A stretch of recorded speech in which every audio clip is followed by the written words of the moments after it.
बिस्मिल्लाहिर्रहमानिर्रहीम। अस्सलाम वालेकुम। मैं हूं जावेद इकबाल और आपको प्रोग्राम शाहराए दस्तूर में खुशामदीद कहते हैं। और आज एक इंतहाई अहम मौजू जिसका बराह रास्त ताल्लुक़ हमारे माशरे से है, यानी जिस माशरे के अंदर हम रहते हैं, इस माशरे के अंदर बढ़ते हुए जराइम और अदम बर्दाश्त, इसकी वजूहात क्या हैं, इसके मुहर्रिकात क्या हैं और इसका सद्देबाप कैसे किया जा सकता है, ये आज का एक अहम सवाल है। फिर ये जो गुज़श्ता दिनों हमने देखा कि इस्लामाबाद के अंदर यके बाद दीगरे दो केसेस हमारे सामने आए। एक तो उस्मान मिर्ज़ा वाला केस था और एक फिर नूर मुक़द्दम वाला केस था, जिस बेदर्दी से नूर मुक़द्दम को मारा गया। ये जो एक रुझान है, ये किस जानिब इशारा करता है और ये जो इस किस्म के रुझानात पैदा हो रहे हैं, उनका तदारुक कैसे किया जा सकता है। ये न सिर्फ इस्लामाबाद के अंदर इस किस्म के केसेस हो रहे हैं, बल्कि दूर दराज इलाकों में भी होते हैं। बाज़ रिपोर्ट हो जाते हैं, बाज़ रिपोर्ट नहीं होते, बाज़ बहुत देर से पहुंचते हैं मीडिया तक। जब वो हाईलाइट होते हैं तो उस पर जो हुकूमत वक्त होती है, चाहे उसका ताल्लुक़ विफाक से हो या सूबाई हुकूमत से हो, वो उस पर एक्शन में नज़र आती है। लेकिन कहाँ वो बुनियादी कमियां हैं, कमज़ोरियां हैं, जिनको एड्रेस करने की ज़रूरत है।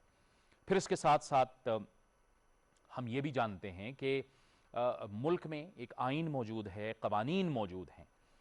इस तरह के जराइम के लिए कवानीन भी मौजूद हैं, लेकिन उसके बावजूद ये जराइम हो जाते हैं, उन कवानीन पर अमल दरामद नहीं होता, या क्या मामला है, या फिर पुलिस की जो तफ्तीश होती है, यानी जो हमारे कानून नाफिज करने वाले इदारे होते हैं, उनकी तफ्तीश के अंदर नकाइस सामने आते हैं और उन नकाइस की वजह से इस तरह के जो केसेस हैं वो अपने मंतकी अंजाम को नहीं पहुंच पाते। तो ये भी एक अहम मामला है। फिर हम ये देख रहे हैं कि माशरे के अंदर अदम बर्दाश्त का जो अंसर है वो भी बढ़ता चला जा रहा है। ये भी एक बहुत बड़ी वजह है बहुत सी कमज़ोरियों की और बहुत से जराइम के लिए। अदम बर्दाश्त कि क्या मुहर्रिकात हो सकते हैं और किस तरह से इनका तदारुक किया जा सकता है, और क्या इस तरह के अदम बर्दाश्त को रोकने के लिए कौमी बयानिए की ज़रूरत है। ये एक अहम सवाल है जिस पर आज हम अपने इस प्रोग्राम में बहस करेंगे। और इसके लिए आज हमें स्टूडियोज़ में ज्वाइन कर रही हैं सबसे पहले माहिर नफ्सियात मोहतरमा डॉक्टर हुमैरा जामी। जामी साहबा, आपको बहुत खुशामदीद कहते हैं। और साबिक पुलिस चीफ इस्लामाबाद के आईजी पुलिस जनाब ताहिर आलम खान साहब, आपको बहुत खुशामदीद कहते हैं। मेहमानों में हमें कुछ और मेहमान भी ज्वाइन करेंगे, लेकिन गुफ्तगू का आगाज़ आपसे करेंगे। डॉक्टर साहिबा, आप फरमाइएगा, ये हालिया जो वाक़यात हैं ये आपके सामने हैं, इनको अगर हम मजमूई तौर पर देखें तो क्या हमारे सामने एक तस्वीर नज़र आती है। यहाँ भी ये केसेस हो रहे हैं, दूर दराज इलाकों में भी केसेस हो रहे हैं, तदारुक कैसे होगा इनका? तदारुक तो जी जो मुहर्रिकात की आप बात कर रहे हैं कि इतने सारे रिस्क, पहले वजूहात जो हैं, जी हाँ, पहले तो मुहर्रिकात हैं कि जब आप मुहर्रिकात को समझेंगे तो आप उसका तदारुक कर सकेंगे। तो अगर मुहर्रिकात को देखें तो वो साइकोलॉजिकल एंड पे भी है, नफ्सियाती तौर पे अगर आप ह्यूमन बीइंग की बात करें, और एक सोशोलॉजिकल एंड पे भी है कि माशरती निज़ाम में कोई ऐसी तब्दीलियाँ आ रही हैं वक्त के साथ जिसको हमें एड्रेस करने की बहुत ज़्यादा ज़रूरत है। और लीगल कॉन्टेक्स्ट में भी इट्स वेरी इंपॉर्टेंट कि हम इन चीज़ों को देख सकें। अगर हम सोशोलॉजिकली देखें तो अगर हम समहाउ एक पावर गेम की बात करते हैं कि पहले तो हम समझते थे कि सिर्फ जो डिप्राइव्ड तबका है वो क्रिमिनल एक्टिविटी की तरफ ज़्यादा जाता है। जो आपने दोनों केसेस कोट किए वो डिप्राइव्ड तबके के नहीं हैं। सो ज़्यादातर जो हम नफ्सियात में पढ़ते हैं कि जो लो सोशो इकनॉमिक क्लास जो कि इतने रिसोर्सेज नहीं रखते, इतनी अपॉर्चुनिटीज़ नहीं रखते, वो डिप्राइव्ड होते हैं। तो शायद उसकी वजह से उनकी लैक ऑफ एजुकेशन है, लैक ऑफ अपॉर्चुनिटीज़ हैं, या माँ बाप अवेलेबल नहीं होते, वो दोनों माँ बाप काम कर रहे होते हैं, तो वो शायद बच्चों की परवरिश सही नहीं कर पाते या उनकी मॉनिटरिंग और सुपरविजन नहीं कर पाते, जिसकी वजह से और फिर कुछ ऐसा कि वो अपने हालात की वजह से वो गोल्स अचीव नहीं कर पाते, जिसकी वजह से गुस्सा और फ्रस्ट्रेशन जो है वो इंसान में बढ़ता है और वो फिर किसी ना किसी तरीके से उसको अचीव करने की कोशिश करता है। ये तो हम बात करते हैं जहाँ पे लो सोशो इकनॉमिक क्लास की बात करते हैं। लेकिन जो दोनों केसेस हमारे पास इस्लामाबाद में नज़र आते हैं उसमें it's just seems to be a power game also, कि अगर आपने देखा मुजाहरा के जो दोनों केसेस हैं जिसमें the person will be was very powerful, तो उससे हमें अंदाज़ा होता है कि ये पावर गेम है, कि जहाँ पे आपको लगता है कि जो विक्टिम है वो आपसे वीक है, वो कहीं भी हो सकता है, दूर दराज इलाकों में भी हो सकता है, यहाँ पे भी हो सकता है, हमारे मिडिल क्लास में हर जगह हो सकता है, कि जो समझता है कि मैं बहुत पावरफुल हूँ तो वो अपने पावर को शो करने का जो एक तरीका होता है, जो वीकर लोग होते हैं उनको फिर विक्टिमाइज करते हैं।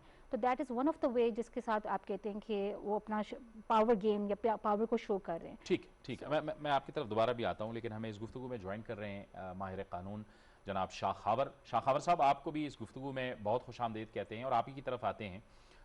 इससे पहले कि मैं ताहिर साहब की तरफ जाऊँ, शाह खावर साहब आप फरमाइएगा कि ये जो हालिया केसेस हैं, ये तो वो केसेस हैं जो हमारे सामने आ गए, मीडिया में भी आ गए, और यकीनी तौर पर और भी बहुत से केसेस होते हैं जो देर से या फिर बहुत देर से मीडिया में आ जाते हैं या जिनका नोटिस ले लिया जाता है। लेकिन आप फरमाइएगा कि कवानीन मौजूद हैं, मामला अमल दरामद का है या क्या मामला है? देखिए, कवानीन तो हर चीज के मौजूद है, लेकिन सिर्फ उसका ये है कि उसमें अमल दरामद जो है वो किस हद तक हो। और दूसरा फिर ये भी है कि सिर्फ ये जजा और सजा का भी कॉन्सेप्ट नहीं है, ये तो हमारे मुआशरे में जो ये मुआशरती रवैये हैं लोगों के, जैसे वो भी मुअज़्ज़ज़ खातून बात कर रही थी कि ये जो माइंड सेट्स हैं इनको चेंज करने की भी ज़रूरत है। और ये जो एक कॉन्सेप्ट है कि हावी होने का, अपने आप को ज़्यादा ताकतवर साबित करने के लिए अपने से कमज़ोर पे, और ये जेंडर्स के ऊपर बहुत ज़्यादा अप्लाई होता है कि अब देखते हैं कि जब ख़वातीन के ऊपर जो है वो तशद्दुद के वाक़यात जो होते हैं, चाहे वो घर में हो या इधर उधर जहाँ पे भी हों, उसमें ये वाला पहलू जो है वो बहुत ज़्यादा डोमिनेटिंग होता है कि वो अपने आप को दूसरे पे हावी करने का जो एक माइंड सेट है उसको फुलफिल करना, और ये मैं समझ ये बहुत बड़ा फैक्टर है। इसके साथ साथ के कानून पर अमल दरामद या उस पर अमलदारी भी बहुत जरूरी है। ठीक है, आप हमारे साथ मौजूद रहिएगा। ताहिर आलम साहब, एक अगर हम मजमूई बात करें, ये जो केसेस आपके सामने आ रहे हैं, जाहिर है कि तफ्तीश का भी एक निज़ाम होता है, फिर हम देखते हैं कि बहुत से केसेस अपने मंतकी अंजाम तक भी नहीं पहुँचते, तो कहाँ मसाइल होते हैं? तफ्तीश के मरहले पे बहुत से मसाइल हो जाते हैं, कोई तरबियत की कमी होती है, ट्रेनिंग की कमी होती है, बहुत से बड़े बड़े केसेस हमने देखा है कि वो अपने मंतकी अंजाम तक पहुँच नहीं पाते। इसमें जिन केसेस को मीडिया पिक कर लेता है, सिविल सोसाइटी पिक कर लेती है, उनमें तो बड़ी बड़ी हाई लेवल की इन्वेस्टिगेशन टीम्स भी बन जाती हैं, और वो केसेस जो आम आदमियों के होते हैं या जिनकी तरफ मीडिया की तवज्जो नहीं जाती, वो नज़रअंदाज होते हैं। उसकी बुनियादी वजह तफ्तीशी अफसर बहुत ज़्यादा ओवरबर्डन है। एक तो बात यह है, एक तफ्तीशी अफसर के पास 30-30, 40-40 केसेस होते हैं।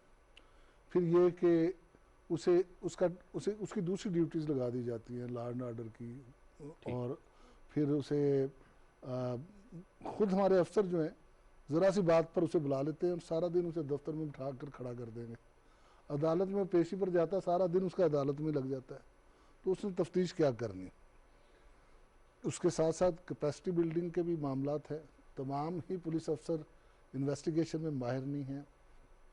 फोरेंसिक एविडेंस की अहमियत तमाम नहीं जानते, और जो जानते भी हैं उन्हें फोरेंसिक एविडेंस को ट्रेस करना, उसे महफूज करना, उसे पार्सल बनाना, और उसे इन टाइम अदालत में वो नहीं भेज पाता, क्योंकि उसके पास वो कंस्टेबल ही उसे नहीं मिलता कि वो जो यहाँ से जाए और लाहौर जाके वो सैंपल जमा कराए। फिर ये कोई फ्री नहीं होता। ये लेबॉर्ट्री में, इस्लामाबाद की लेबॉर्ट्री में तो शायद पैसे ना लेते हों, लेकिन वो ऐसी इतनी अच्छी नहीं है।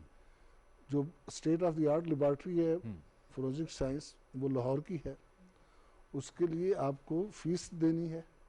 थानेदार के पास जब पैसे आएंगे तो जब वो सैंपल जमा कराएगा। फिर लेबॉर्ट्री के अपने मैकेनिज्म ऐसे हैं कि अब कत्ल हुआ, पोस्टमार्टम हो गया, डॉक्टर ने एक अबूरी रिपोर्ट दे दी, ठीक, और बाकी उसने स्टमक वगैरह, हार्ट, जो भी चीज़ उसे चाहिए थी वो विजरास उसके पार्सल करके फोरेंसिक लैब में भिजवा दिए।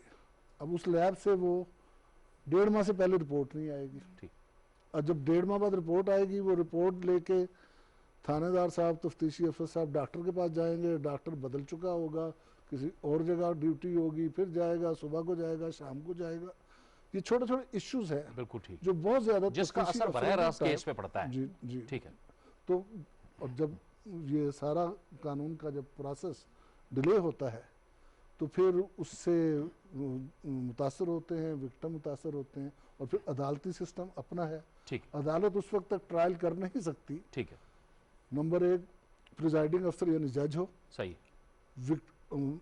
अक्यूज हो, विटनेसेस हो, ठीक, डिफेंस लॉयर हो, ठीक, कौंसल हो, प्रोसिक्यूटर हो, उसके बाद केस प्रॉपर्टी हो।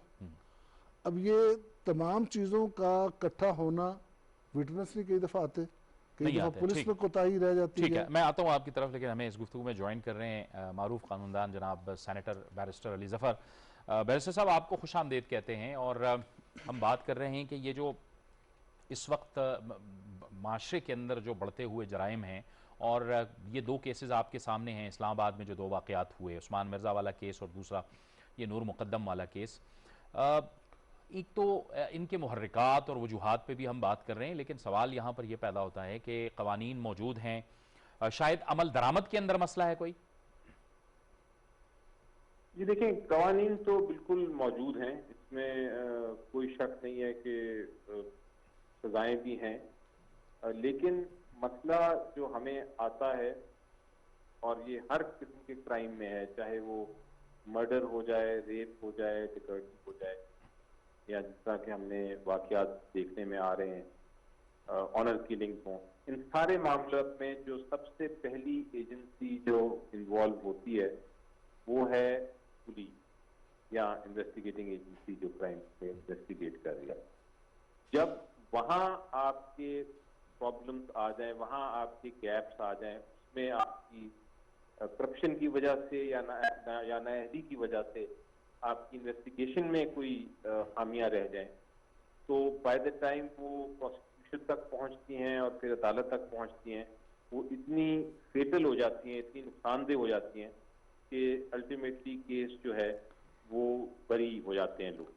अब जब वो बरी हो जाते हैं तो उससे एक तासुर माशरे में फैल जाता है कि या तो हम सब पैसों से पहले पकड़े नहीं जाएंगे, अगर पकड़े नहीं जाएंगे तो फिर बहुत जल्द हम रिहा हो जाएंगे, क्योंकि हमारे खिलाफ इन्वेस्टिगेशन में हम किसी ना किसी तरह निकल आएंगे बाहर, या हम उससे नहीं निकलते तो ऐसी खामियां रह जाएंगी इन्वेस्टिगेशन में जो कि हमारी हमें ट्रायल में हमें अदालत बरी कर देगी। ये जब तासुर एक माशरे में आना शुरू हो जाए तो फिर वो डर और खौफ जो है रूल ऑफ लॉ का वो खत्म हो जाता है, और उसकी वजह से फिर आपकी ये जो क्राइम है वो रेट बढ़ना शुरू हो जाता है।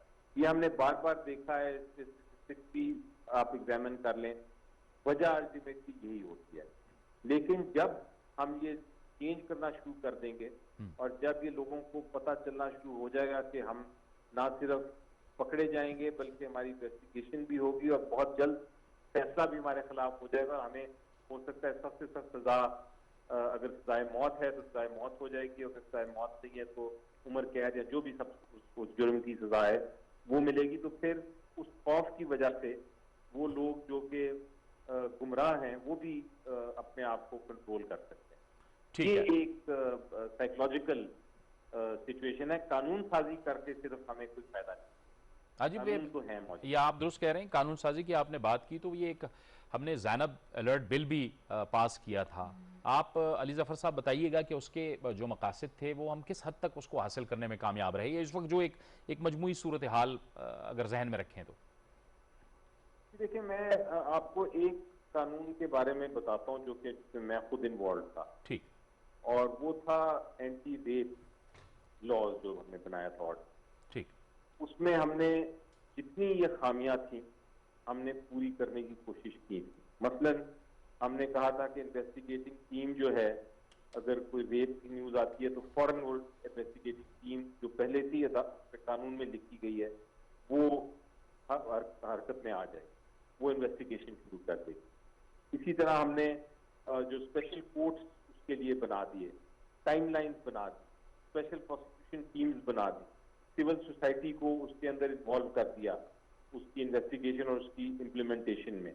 विटनेस प्रोटेक्शन डाल दी, क्योंकि बहुत बार ये होता था कि जो विटनेस को या तो खरीद दिया जाता था या डरा धमका के विटनेस को भगा दिया जाता था। वो विटनेस प्रोटेक्शन प्रोग्राम शुरू हो गए, उसमें डाल दिए गए कानून।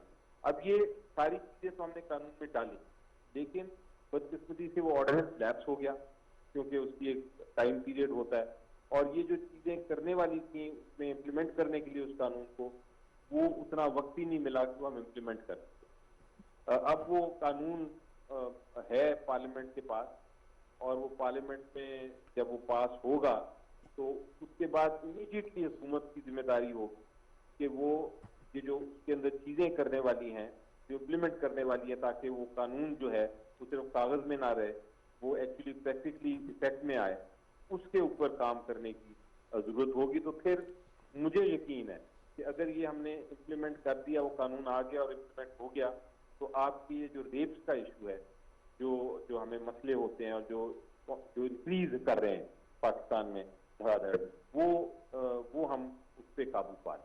उसमें अली जफर साहब रुकावट क्या है? अभी उसमें देर क्यों हो रही है? ऑपोजिशन की वजह से देर हो रही है, या जो हमारा जो रिवायती एक सियासी माहौल है उसकी वजह से मामला आगे नहीं बढ़ रहा, ऑपोजिशन की उस पर तजावीज़ नहीं आ रही, या क्यों वो पड़ा हुआ है? क्योंकि ये तो एक ऐसा कानून होगा कि यकीनी तौर पर ये पूरे माशरे के लिए है, और ये पूरे माशरे की एक इस्लाह का पहलू इसमें से निकलेगा।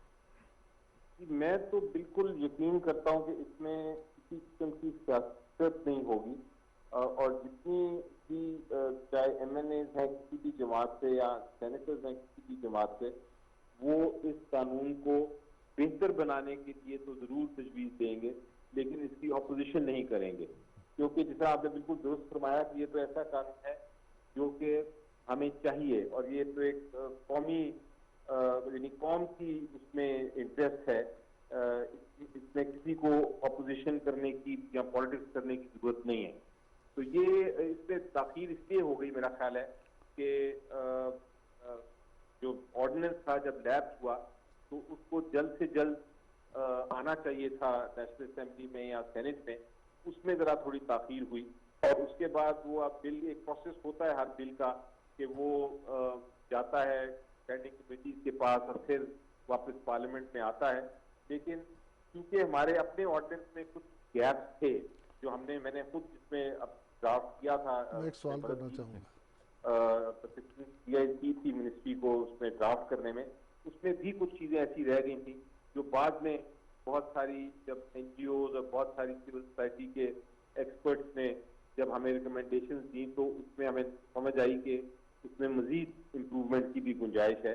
तो वो उस वजह से अब ये स्टैंडिंग कमेटी में वो जो फर्दर अमेंडमेंट करने की जरूरत होगी, वो करने के बाद ये कानून साजी होगी। ठीक है अली जफर साहब, एक ताहिर आलम साहब हमारे साथ हैं, फॉर्मर IG, ये भी एक नुक्ता उठाना चाह रहे हैं, आप बताइए अली जफर साहब। अली जफर साहब, ये कानून जो है सिर्फ इस्लामाबाद कैपिटल टेरिटरी के लिए होगा या ज़ैनब अलर्ट बिल की तरह या पूरे मुल्क के लिए होगा? क्योंकि हम देखते हैं कि ज़ैनब अलर्ट बिल जो है वो सिर्फ इस्लामाबाद कैपिटल टेरिटरी के लिए है, जबकि ये मसला पूरे पाकिस्तान का है। तो इसकी थोड़ी सी वजाहत काइंडली कर दें। ये जो हमारा बिल है एंटी रेप, ये पूरे पाकिस्तान के लिए ही सजेस्ट हो रहा है। ठीक है। अच्छा, इसमें ये जो जिन केसेस को, यानी हर केस को एक मुतल्लिका वक्त के साथ अगर इसका वो किया जा रहा है कि एक वक्त के अंदर ही केस को सुना जाए, तो आप समझते हैं अली जफर साहब से कि इससे बहुत से मसाइल भी हल होंगे? वो जो साल के जो केसेस चलते हैं वो मसला भी हल होगा, और फिर वो जिसकी तरफ अभी थोड़ी देर पहले ताहिर आलम साहब भी इशारा कर रहे थे कि बहुत से ऐसे केसेस होते हैं जिनमें इतना वक्त लग जाता है कि उसमें बहुत सा स्टाफ ट्रांसफ़र हो जाता है, और उस केस की जब शक्ल निकलती है तो वो कुछ और हो चुका होता है। जी बिल्कुल, आप दुरुस्त फरमा रहे हैं। सिर्फ कानून में ये लिख देना कि एक केस को अदालत 4 महीने में या 6 महीने में निपटा दे, ये पॉसिबल नहीं है। और उसकी ताहिर साहब ने बिल्कुल सही, मैं जो थोड़ा सा सुना था इनकी बात अभी थोड़ी देर पहले, बिल्कुल दुरुस्त उन्होंने पॉइंट किया कि ये मुमकिन ही नहीं है प्रैक्टिकली। लेकिन कानून और हुकूमत का ये काम है कि इसको फैसिलिटेट करे कि ये मुमकिन बन जाए। अब मसलन ये जो एंटी रेप लॉ है, इसमें ये कहा गया है कि विटनेस जो हैं उनकी स्टेटमेंट और उनकी जो गवाही है वो आप वीडियो लिंक के जरिए कर सकते हैं। इसलिए वो विटनेसेस को लेके आना और आके उनकी स्टेटमेंट्स लेना वो अब इतनी ज़रूरी नहीं रहता, उसकी वजह से बहुत सारे डिलेज होते हैं। उसके बाद जब उनके स्पेशल कोर्ट्स बना दिए गए जिनका काम ही सिर्फ ये है, उनके पास और कोई काम नहीं होगा, तो उसमें भी गुंजाइश बनती है कि वो केसेस को जल्दी निपटा सकें। इस तरह की कोशिश की गई है। प्रोसीजरल जो प्रॉब्लम्स आते थे, जो प्रोसीजर के इश्यूज थे, उनको दूर करने की कोशिश की गई है इन मामलात में। तो इससे ये तो यकीनन नहीं होगा कि 6 महीने में केस फैसला हो जाएगा, लेकिन मुमकिन हो जाएगा वो कि जल्द से जल्द केस डिसाइड हो जाए। बात आप बिल्कुल दुरुस्त है कि अगर केस 6 महीने, 7 महीने, साल से ज्यादा हो जाए तो उसके बाद फिर उसकी जो कन्विक्शन का रेट है वो ऑटोमेटिकली कम होता जाता है, और उसकी काफी सारी वजूहात हैं। तो ये जरूरी है हमें कि हम करें। अब चीफ जस्टिस साहब हमारे आए थे, खोसा साहब, उन्होंने क्रिमिनल ट्रायल्स में ये कुछ सिस्टम्स ऐसे बनाए थे डे टू डे हियरिंग वाले, जिसकी वजह से आपने देखा और इसके स्टेटिस्टिक्स भी मौजूद हैं कि बहुत सारे केसेस जो थे वो with in time fast track पे खत्म हुए। तो वो जो प्रोसेस है, वो जो उन्होंने बनाए थे प्रोसीजर और जो कोर्ट्स के ऊपर निज़ाम लागू किया था, वो हमें एक एग्जाम्पल है हमारे लिए। हम उसको फॉलो करें तो मुमकिन है कि बहुत सारे क्रिमिनल केसेस जल्दी निपटा सकें। ठीक है, बहुत बहुत शुक्रिया। बैरिस्टर अली ज़फ़र, तहरीक इंसाफ के रहनुमा और मारूफ कानूनदान, हमसे गुफ्तगू कर रहे थे। एक ब्रेक का वक्त हो जाता है, और ब्रेक के बाद अपनी गुफ्तगू को आगे बढ़ाएं।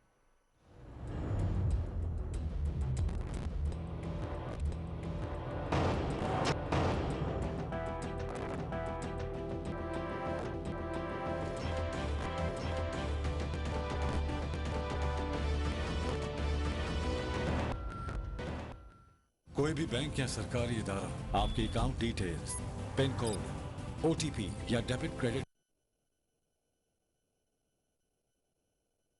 ईमेल या SMS के जरिए आपसे ये डिटेल मांगता है, तो ये आपकी जिम्मेदारी है कि आप उस कॉल की तमाम डिटेल अपने बैंक के कॉल सेंटर को पहुंचा दें। तो फिर आए मिलकर इन जालसाजों को पकड़ते हैं। A public service message by Pakistan Banks Association.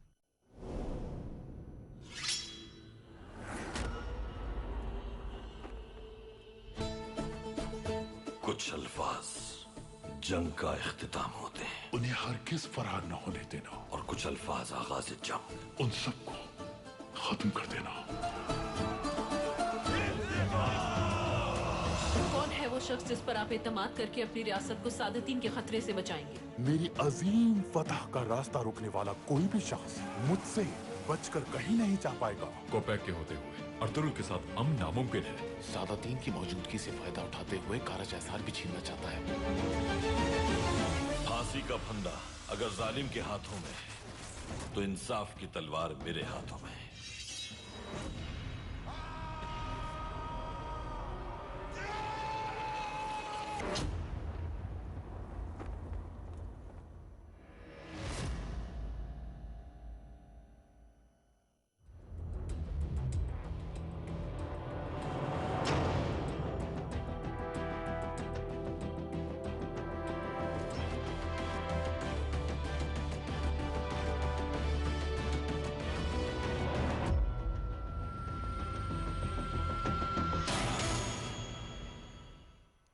Programme में नाज़रीन एक बार फिर आपको खुशामदीद कहते हैं। जी, ये ताहिर आलम साहब, आप पहले जो बात कर रहे थे कि कहाँ कहाँ वो रुकावट जो बता रहे थे आप। जी, ये देखें बड़ी अच्छी कावश कर रहे हैं हमारे वफाकी वजीर, लेकिन इसमें एक तो इन्हें ये करना चाहिए कि जो शनाख्त परेड होती है मुलजमों की, आइडेंटिफिकेशन परेड, वो जेल में ना हो। जैसा कि हम देखते हैं कि मोटरवे ज्यादती केस की खातून को जेल ले जाया गया, मुलजमों को एक कतार में खड़ा किया गया और फिर उसने हाथ रख के बताया कि ये मेरे मुलजम। तो इस तरह का प्रोसीजर पता नहीं क्यों हमें अकल नहीं आती। हम देखते हैं आए दिन, हम मगरबी फिल्मों में देखते हैं कि टेंटेड ग्लासेस के पीछे से विक्टिम देख रहा होता है और वो बताता है कि ये मुलजम जो है मेरा मुलजम है। तो हम कानून में इस तरह की तब्दीली क्यों नहीं कर पाते। इसी तरह 18th अमेंडमेंट के बाद कुछ समझ नहीं आ रही कि हमारी जो कौमी असम्बली है वो जो कानून पास करेगी, क्योंकि जो लैंड ऑर्डर है, क्राइम है, ये प्रोविंशियल मैटर है, तो वो क्या सिर्फ कैपिटल इस्लामाबाद के लिए होगा या पूरे पाकिस्तान के लिए होगा? क्योंकि जो कानून ज़ैनब अलर्ट बिल में जो कानून पास किया गया वो सिर्फ और सिर्फ इस्लामाबाद टेरिटरी के लिए बना। तो ये ऐसी कन्फ्यूजन्स हैं जिन्हें दूर करना होगा और मेरा ख्याल सूबों को भी एतमाद में लेना होगा इस बारे में। ठीक है, हमें इस गुफ्तगू में ज्वाइन कर रहे हैं इस्लामी नजरियाती काउंसिल के चेयरमैन जनाब डॉक्टर क़िबला अयाज। डॉक्टर साहब, आपको भी बहुत खुशामदीद कहते हैं इस गुफ्तगू में। डॉक्टर साहब, यही एक गुफ्तगू हो रही थी जो इस किस्म के जराइम सामने आ रहे हैं। पहले तो बात होती थी कि शायद तालीम की कमी है, बेरोज़गारी है, मसाइल हैं, मुफलिसी है, लेकिन ये जो हालिया केसेस सामने आए हैं इसमें तो कोई भी इस किस्म का मसला नहीं है, ना तालीम की कमी है, ना पैसे की कमी है। आप डॉक्टर साहब फरमाइएगा कि क्या हमारी अमली तरबियत का जो एक ताल्लुक है वो इस्लामी तर्ज ज़िंदगी से, हम उस अमली तरबियत में कुछ दूर जा रहे हैं या क्या वजूहात हैं? बिस्मिल्लाहिर्रहमानिर्रहीम। बिल्कुल आपने बहुत मुनासिब सवाल किया। ये मसाइल तो मौजूद हैं और हमारी जो अब नस्ल आ रही है ये तरबियत के फुकदान का शिकार है। हम बतौर मुआशरा तकरीबन जो हमारे मुआशरती अक़दार हैं, एक तारीख़ी तसलसल के साथ इस्लामी अक़दार हैं, उनसे हमारी नई नस्ल बिलखुसूस बहुत दूर जा रही है और इसमें नाकामी की वजूहात जो हैं उन पर बहुत ही संजीदगी के साथ गौर करना चाहिए। तो अब आपको क्या लगता है कि देखिए इस्लाम में तो मिल्लत की बका के लिए मुआशरे का एक तसव्वुर मौजूद है, तो हम उस तसव्वुर को समझ नहीं पा रहे या क्या मसला है? मेरा ख्याल ये है कि बतौर मुआशरा भी, बतौर रियासत भी, उमूमी तौर पे जिम्मेदारी जो है वो हम सब की है। यकीनन इसमें निसाब का बहुत बड़ा किरदार है, मेंबर व महराब का किरदार है, ज़राए इब्लाग का किरदार है। कानून साजी के हवाले से भी कुछ कवानीन ऐसे होने चाहिए। फिर जो कानूनी प्रोसीजर है, अदालती अमल है, ये इतना परेशान कुन और इतना महंगा है कि इसकी वजह से मुआशरे में इंसाफ को यकीनी बनाना बहुत मुश्किल हो गया। डॉक्टर साहब, आपने मेंबर और महराब की बात की, ये क्या इनकी जिम्मेदारी बनती है? क्योंकि ये जाहिर है कि एक महल्ले का, एक मस्जिद का इमाम, खतीब, उसका एक बड़ा अहम किरदार होता है। वो जब बैठता है जुमे के दिन और अपना खुतबा देता है और उसमें उसके सामने बैठे हुए लोगों को वो एक पैगाम देता है। ये वो लोग हैं जो गली गली, महल्ले महल्ले तक और गांव गांव तक पैगाम पहुंचा सकते हैं। इस किस्म की जो माशरे में जो बेराहरवी है या माशरती बुराइयां हैं, कितना अहम किरदार है इन लोगों का? बिल्कुल बहुत अहम बात है और यकीनन आपकी बात के साथ मैं इत्तेफाक करता हूँ। ये मेंबर और महराब बहुत अहम किरदार अदा करने वाले ज़राए हैं और इस सिलसिले में इस्लामी नज़रियाती कौंसिल ने काम शुरू किया है। ये सदर मुमलिकत जनाब आरिफ अलवी साहब ने हमें ये कहा है कि अब खुतबात जो हैं उनमें ऐसे मौज़ूआत भी शामिल हों जो खालिसतन मुआशरती मसाइल के साथ जुड़े हुए हैं। चुनांचे हम इस्लामी नज़रियाती कौंसिल इनकी एक फहरिस्त बना रही है और उलमाए किराम की मुशावरत के साथ फिर हम कोशिश करेंगे कि इस किस्म के मसाइल जिससे इस वक्त हम दो चार हैं, ये भी पब्लिक डिस्कोर्स का और मेंबर और महराब में मौज़ूआत का हिस्सा बन जाए। डॉक्टर साहब, इजहार राय की आज़ादी तो है, लेकिन अगर इजहार राय के नाम पे हम अपने बहस व मुबाहिसे के अंदर जारहानापन का शिकार हों, गालम गलोच का शिकार हों, तो ये भी एक जाहिर है कि ये भी एक चलते चलते एक बाज़ औक़ात एक बड़े जुर्म की शक्ल इख्तियार कर लेता है, बहुत बड़ी गलती की शक्ल इख्तियार कर लेता है। यकीनन इज़हार राय की आज़ादी बिल्कुल एक इंसानी हक है, लेकिन इस हक का ये मतलब नहीं कि किसी दूसरे बंदे की इज्जत, किसी दूसरे बंदे के नामूस या उनके एहतराम को मजरूह किया जाए। तो इस किस्म की आज़ादी का, गैर मुक़य्यद आज़ादी का तस्वर तो मेरे ख्याल में कोई भी मुआशरा इसकी इजाज़त नहीं दे सकता।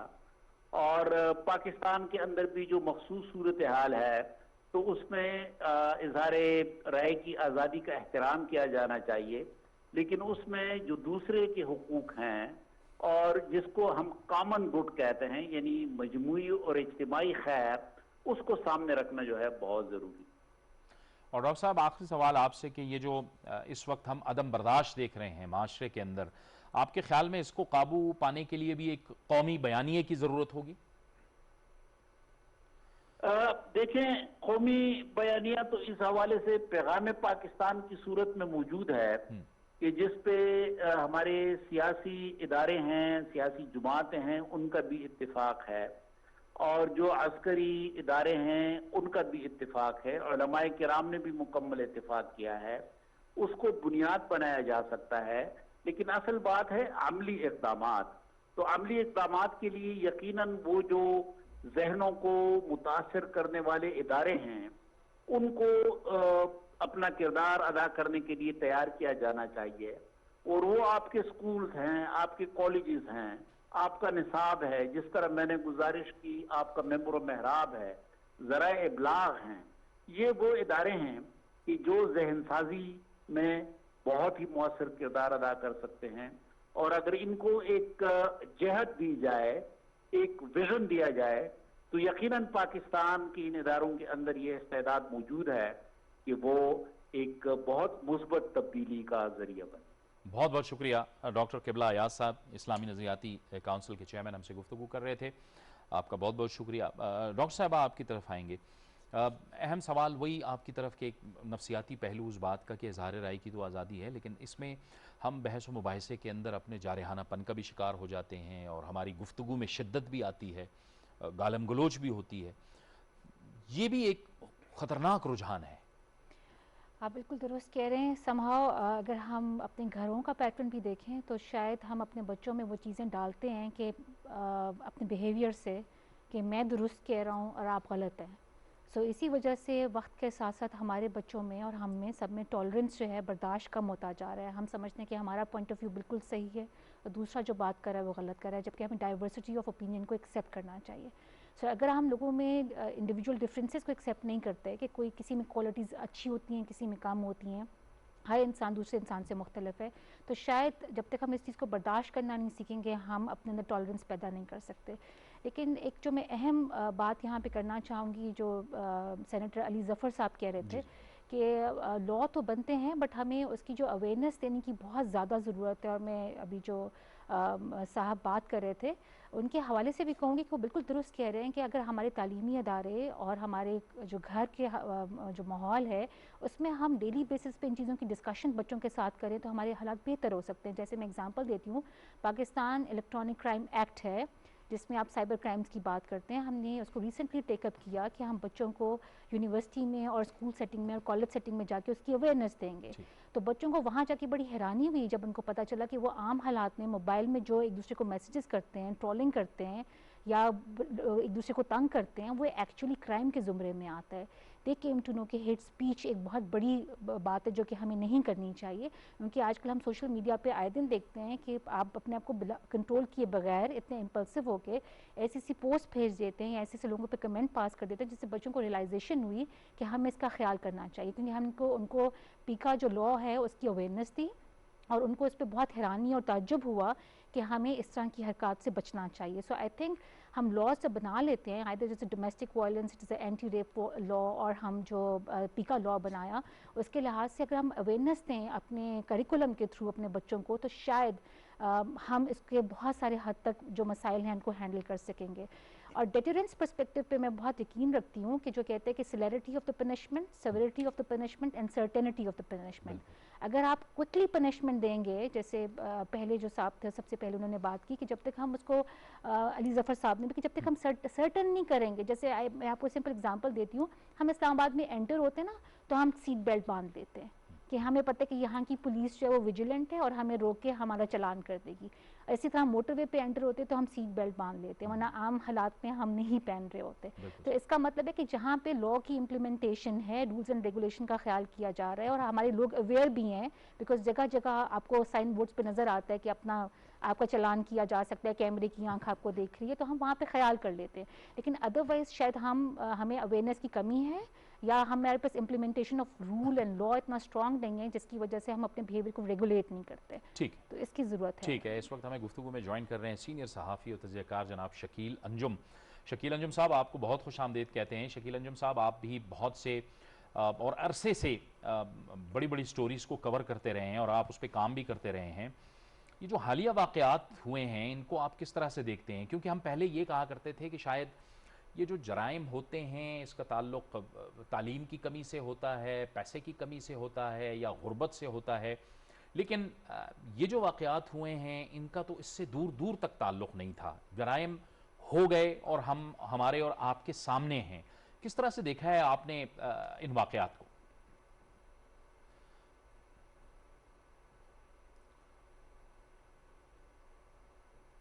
शकील साहब, आप मेरी आवाज़ सुन पा रहे हैं? शायद हमारा राब्ता मुनक़ता हो गया है। ताहिर आलम साहब, आपकी तरफ आएंगे। यानी इसका मतलब ये हुआ कि जो डॉक्टर साहब फरमा रही थी कि एक तो तमाम इदारों को मिलकर, यानी ये सिर्फ किसी एक इदारे का काम नहीं है, इसमें वालिदैन की तरबियत भी है, इसमें ज़ाहिर है कानून नाफिज करने वालों का अपना किरदार है, फिर कवानीन बनाने वालों का अपना किरदार है और पूरे माशरे का किरदार है। हर एक अपना किरदार अदा करेगा तो शायद तब जाके बेखनी होगी। जी डॉक्टर साहब, आप बिल्कुल सही कह रही हैं। वालिदैन पर बहुत भारी जिम्मेदारी आयद होती है, सिर्फ लड़की के नहीं बल्कि लड़के के भी, कि जिन्होंने, हम देखते हैं ये नूर मुकद्दम केस में देखते हैं कि उस मुलज़म को अकेले घर में नौकरों और सिक्योरिटी गार्ड्स के ऊपर रखा हुआ है। कोई वो कौन कौन आ रहा है, कौन लड़कियां आ रही हैं जा रही हैं, कोई पूछने वाला नहीं। तो वालिदैन के ऊपर बहुत भारी जिम्मेदारी आयद होती है। हम ये नहीं कह सकते जी नहीं 18 साल की लड़की होगी या मर्द हो गया तो अब वो उससे हम नहीं कुछ पूछ सकते या उसकी उसे कोई एडवाइस नहीं कर सकते। ठीक है, मैं आता हूं ताहिर साहब। शकील अंजुम साहब से हमारा राब्ता बहाल हो गया। शकील अंजुम साहब, आप को बहुत खुशामदीद कहते हैं। आप हमारे साथ हैं? आप मेरी आवाज़ सुन पा रहे हैं?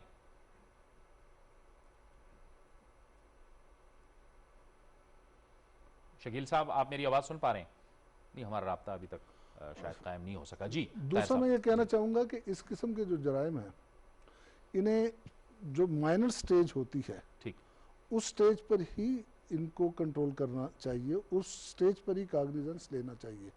मसलन डोमेस्टिक वायलेंस हो या किसी मर्द का औरत पर हाथ उठाना हो या उसे धक्का देना हो या कोई भी ऐसा अमल करना हो, ठीक, उसे उसी स्टेज पर उसकी सज़ा मिलनी चाहिए। ये जो नूर मुकद्दम कत्ल हुई है तो इस मुलज़म ने ये नहीं कि सीधा ही छुरी चला दी होगी, पहले उसे तशद्दुद और तरीके से भी किया होगा, कई दिन पहले भी तशद्दुद करता होगा। इसी तरह ये जो नुमान मिर्ज़ा है, इससे भी कई इस किस्म के वाक़यात, उस्मान मिर्ज़ा। तो अब इसमें जो कानून साजी की तरफ जब हम आते हैं तो हम देखते हैं कि बदकिस्मती से जो भी कानून बनता है, वुमेन प्रोटेक्शन बिल आया गालिबन 2006 में, उसमें 496 में एक 496B का इजाफा किया गया। सज़ा तो 3 साल रख दी गई उसकी कि वर्किंग प्लेस पर औरत को कोई हरासान करे वगैरह वगैरह, लेकिन औरत को कहा गया कि भाई तुम कचहरी में जाओगी, मजिस्ट्रेट या जज के पास जाओगी और उधर जाके अपना केस करोगी। अब रात के 2 बजे तो उसे अदालत नहीं मिलेगी, 12 बजे तो नहीं, यानी पुलिस पर एतबार नहीं किया गया, वकला पर, मुंशियों पर, उन तमाम पर, जजों पर एतबार कर लिया गया।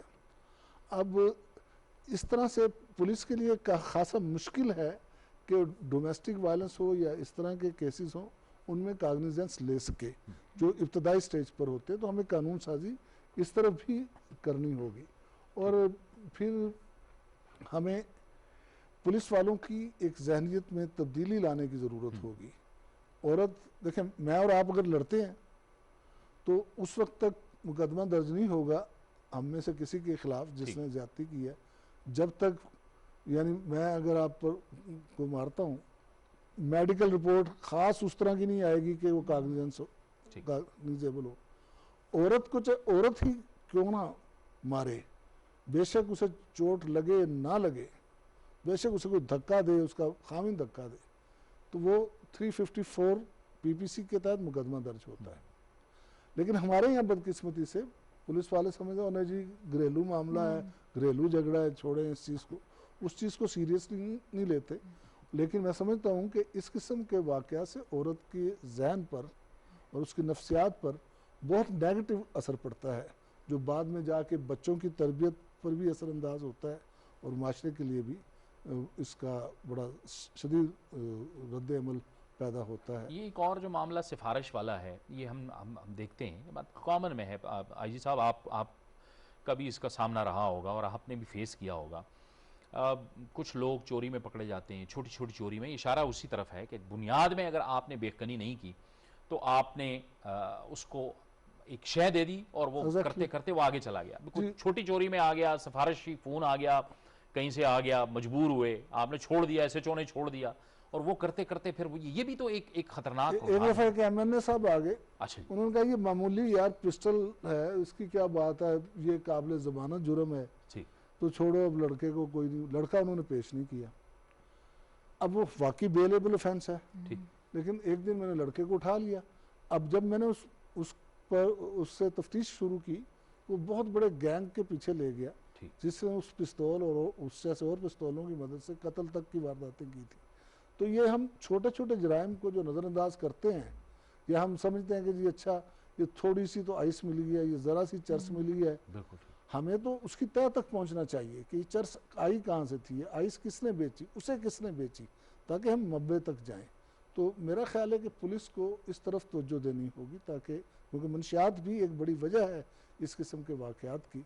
तो हमें प्रॉपर पुलिसिंग करनी होगी, हमें एविडेंस कलेक्शन का एक्सपर्ट होना होगा, और हमें अच्छे इन्वेस्टिगेटर पैदा करने होंगे। सुपरवाइजरी ऑफिसर्स जो हैं, सीनियर ऑफिसर्स, उनका बहुत बड़ा रोल मैं समझता हूँ कि वो ये नहीं देखते कि केस दर्ज हो गया, अच्छा इस केस में तो वेपन यूज़ हुआ था, उसकी एम्प्टीज़ हैं, क्या वो फोरेंसिक लैब में भेज दी गई हैं या नहीं भेजी। पता चलेगा कि महीने बाद जब मुलज़म पकड़ा गया तो उसके वेपन के साथ भेजी गई हैं, तो वो एविडेंस ही मशकूक हो जाती है। और फिर दूसरी तरफ ये है कि अक्सर बहुत से इस तरह के बेईमाना जो जराइम हैं, वो ऐसे वक्त होते हैं जब कोई नहीं देख रहा होता, और अगर कोई देख भी रहा हो तो गवाह बनने के लिए तैयार नहीं होता। मुलज़म पुलिस के सामने तस्लीम कर रहा होता कि वाकई मैंने किया है, लेकिन बेशक वो IG भी जाके कसम खा के एविडेंस दे कि मुलज़म ने मुझे वाक़यात की जुज़ियात तक बताई हैं, लिहाजा वाकई तो उसको नहीं माना जाएगा। तो मेरा ख्याल है कि अब कानून में अगर अली ज़फ़र साहब मुझे मौका देते, विटनेस प्रोटेक्शन की बात करें, विटनेस प्रोटेक्शन की भी बात है। इसी तरह अब देखें, एक मुलज़म ने वारदात की है, ठीक, अगर वो तशद्दुद के ज़ोर से मान रहा है तो जस्ट कह के जी हाँ जी मैंने छुरी पकड़ी, मैंने कत्ल कर दिया, ये कर दिया। लेकिन जब उसका पूरा बयान होगा कि मैंने छुरी वहाँ से ली थी, उधर से पकड़ी थी, विक्टिम इस तरफ भागा या भागी, मैं उस तरफ से आया, वारदात करने के बाद मैं इस तरफ भागा, मेरा साथी इस तरफ भागा, तो ये वो डिटेल है जो एडमिजिबल होनी चाहिए। इसका एक मेमो तैयार होना चाहिए, एडमिजिबल होनी चाहिए। ये डिटेल मुलज़म की 2 गवाहों के सामने बेशक कर लें, कोई इंडिपेंडेंट गवाहों के सामने कर लें, ताकि इस किस्म के वाक़यात में मुलज़मान को सज़ा मिल सके। अब इस केस में जो है, हालांकि गला बड़ा बेईमाना कत्ल है, लेकिन ये कंपाउंडेबल है, कत्ल है, काबिल राज़ीनामा है, जब मर्जी वो राज़ीनामा कर सकते हैं। जो हमारा दियत का कानून है उसके तहत 780 कभी हम लगाते थे, अभी सुप्रीम कोर्ट की ऑब्जर्वेशन आ गई हैं, नहीं लगा सके, और हम अजीब व गरीब किस्म के तजादात देखते हैं। एक तरफ हमाद एडवोकेट को राजा अरशद रात को कत्ल करता कोई नहीं देखता, और उस पर 780 लगता है, मैं उसकी हमायत नहीं कर रहा। दूसरी तरफ एक लड़की को सर तन से जुदा कर दिया जाता है, उधर 780 नहीं लग रहा। ठीक है कानून। ठीक, डॉक्टर साहब, ये इदारों को भी तो देखना होगा ना कि जैसे ये जो नूर मुकद्दम वाला केस है, इसमें जो मुलजिम है वो लेवल 4 तक पहुंच गया और वो थेरेपी करता रहा। इदारों को भी देखना होगा कि उसका एक रिकॉर्ड है, एक मुजरिमाना रिकॉर्ड है, पहले भी लंदन के अंदर उसको 3 महीने की जेल हुई है, और उसको रखा हुआ थेरेपी के लिए, और वो जाके बच्चों को भी पढ़ा रहा है। सर, जनरली जब आप किसी अदारे में किसी को अपॉइंट करते हैं तो ऑब्वियसली उसका पीछे रिकॉर्ड और कैरेक्टर सर्टिफिकेट उस तरह की चीज़ें देखी जाती हैं।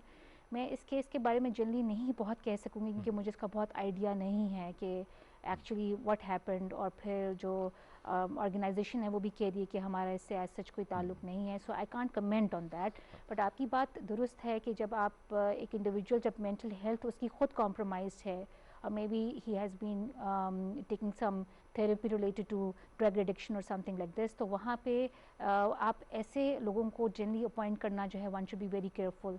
लेकिन मैं क्योंकि इस केस के बारे में बहुत इतना जानती नहीं हूँ, सो और केस अभी चल भी रहा है, तो आई can't comment on that, but हमें थोड़ा सा इन चीज़ों के बारे में ध्यान रखने की ज़रूरत है। लेकिन छोटे से छोटे जुर्म के खिलाफ भी माशरे को एक शदीद रद्द-ए-अमल डेवलप करना होगा, ताकि इस ये पूरा मैसेज जाए कि ये एक जुर्म है, यानी शदीद रद्द-ए-अमल होगा तो तभी कहीं जाके बेखगनी होगी। इससे तो आप इत्तेफाक करते हैं। और जिस तरह आप लोग ने, जैसे सर ने शुरू में बात की कि जो मीडिया जैसे एक फोर्स बन के आता है, अगर वो तमाम, जैसे ज़ैनब केस में भी media was the biggest force, और अभी भी अगर देखें तो media is becoming a greatest force in that. अगर यही फोर्स अगर आपके तमाम किस्म के केसेस में अगर सामने आती है, तो आई होप कि with the passage of time हम इन चीज़ों को कंट्रोल करने के काबिल हो जाएंगे। सो मेरा अपना ये ख्याल है कि इसका बहुत ज़्यादा हमें इस पर रिटेलिएट करना चाहिए। और एक चीज़ मैं कहना चाहूँगी कि हमें अपने बच्चों को बचपन से सेल्फ साइलेंसिंग नहीं सिखानी चाहिए कि चुप रहो, खामोश रहो, अवॉइड करो, कोई बात नहीं। हमें अपने बच्चों को असर्टिव होना सिखाना चाहिए। जैसे मैं अपने बच्ची को कहती हूँ कि तुम्हें कोई आके करीब आए तो चीख मारो, जितनी ऊंची चीख मार सकते, बात करो। जब तक विक्टिम रिटेलिएट नहीं करेगा तब तक हम इसको कंट्रोल नहीं कर सकते। बहुत बहुत शुक्रिया डॉक्टर हुमैरा जामी आपका, और ताहिर आलम खान साहब आपका भी बहुत बहुत शुक्रिया। जाहिर है कि छोटा भी जुर्म हो, माशरे को उसके खिलाफ एक शदीद रद्द-ए-अमल डेवलप करना होगा, और फिर इदारों को भी अपना किरदार अदा करना होगा, लेकिन वालिदैन की भी बहुत बड़ी जिम्मेदारी है, उन्हें भी अपना किरदार अदा करना होगा। शायर दस्तूर से जावेद इकबाल को इजाज़त दीजिए, अल्लाह हाफ़िज़।